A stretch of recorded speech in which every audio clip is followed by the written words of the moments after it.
میں بتاتا ہوں تم کتنے بڑے گنہگار ہو. تم نے کہا ہے نا کہ میں بہت بڑا گنہگار ہوں, تو اب تم نے اپنے آپ کو گنہگار پروف کرنا ہے. 90 لوگوں کے سامنے تم نے اپنے آپ کو گنہگار ثابت کرنا ہے.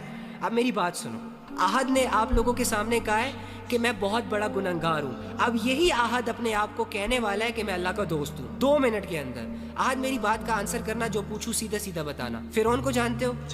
اس نے خدائی دعویٰ کیا تھا, لوگوں پہ ظلم کیا تھا, اللہ کا انکار کیا تھا, بڑے جرم کیے تھے.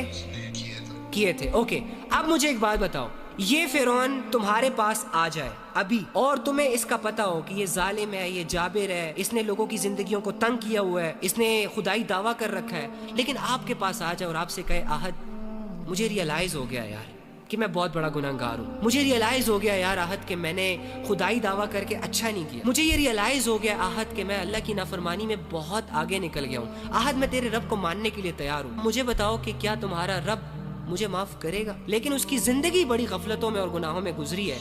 جب وہ تم سے یہ کویسچن کرے گا کہ کیا تمہارا رب مجھے معاف کرے گا, تو تم اس فرعون کو کیا کہو گے؟ بے شک معاف کرنے والا ہے. پھر بتاؤ تم اس فرعون کو کیا کہو گے؟ بے شک معاف کرنے والا ہے اللہ. اچھا, یعنی احد کو اتنا بلیو ہے اللہ کی رحمت پر اور اللہ کی محبت پر کہ فرعون جیسا بندہ بھی اگر اللہ سے معافی مانگ لے تو اللہ اسے معاف کر دیتا, لیکن احد اپنے آپ کو بہت بڑا گنہگار سمجھ رہا ہے, اپنے رب کی رحمت سے مایوس ہو گیا. اللہ بھائی, میں ہر روز آپ کی ویڈیو دیکھتا ہوں, آپ کی ویڈیو دیکھ کے مجھے باقی چھوڑو, علی بھائی کو گولی مارو یار, تم کیوں پوائنٹ سے ہٹ رہے ہو؟ شیطان تمہیں ڈسٹریکٹ کر رہا ہے, تمہیں سمجھ نہیں آ رہی. میری بات سنو, تم مجھے بتاؤ کہ تمہیں اللہ کی بات کا یقین ہے نا؟ اگر اللہ تمہارے پاس آئے یا تمہیں آواز دے دے اور تم سے یہ کہے کہ ہمارے گناہ معاف ہیں, تب یقین کرو گے کہ نہیں کرو گے؟ لیکن یہ تو پاسبل نہیں ہے نا کہ اللہ تمہیں آواز دے کر کہے, آواز دے کر سیٹسفائیڈ کرے کہ میں نے تیرے گناہ معاف کر دیے. تمہارے پاس ایک ہی ذریعہ ہے, قرآن.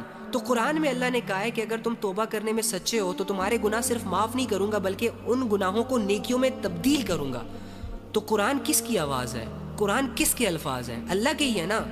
تو پھر میں ڈپریشن میں کیوں بھائی؟ تو پھر میرا اللہ سے تعلق اتنا کمزور کیوں ہے؟ مجھے اللہ کی باتوں پر یقین کیوں نہیں آ رہا؟ بس یہ رونا دھونا چھوڑو, اللہ تم سے راضی ہے میری جان, اللہ تم سے راضی ہے. اللہ کو تم موقع پرووائڈ نہیں کر سکتے کہ وہ تم سے ناراض ہو جائے, وہ بے نیاز ہے. تم اللہ کو نقصان نہیں پہنچا سکتے نا اللہ کا نقصان کر سکتے ہو. سو واٹس دا ریزن کہ اللہ تم سے ناراض ہو جائے؟ ریزن کیا ہے بھائی؟ ایک ایسے بندے سے اللہ کیسے ناراض ہو سکتا ہے جسے یہ غم لگا ہو کہ اللہ مجھ سے ناراض ہے, جسے یہ فکر رہتی ہو کہ یار مجھے اللہ کو راضی کرنا چاہیے, میں اللہ کے معاملے میں ٹھیک نہیں ہوں. ارے یہی تو تقوی کی نشانی ہوتی ہے. بڑے بڑے لوگ ہوتے ہیں جن کو اپنے گناہ ساری عمر ریئلائز نہیں ہو رہے ہوتے, تم ریئلائز کر رہے ہو ڈوڈ. یہ سائن ہے کہ اللہ تم سے راضی ہے, تمہارے دل میں اللہ کو لے کر جذبے ہیں. کم آن, اپنی کنفیوژن سے نکلو, لوگوں کو بھی نکالو.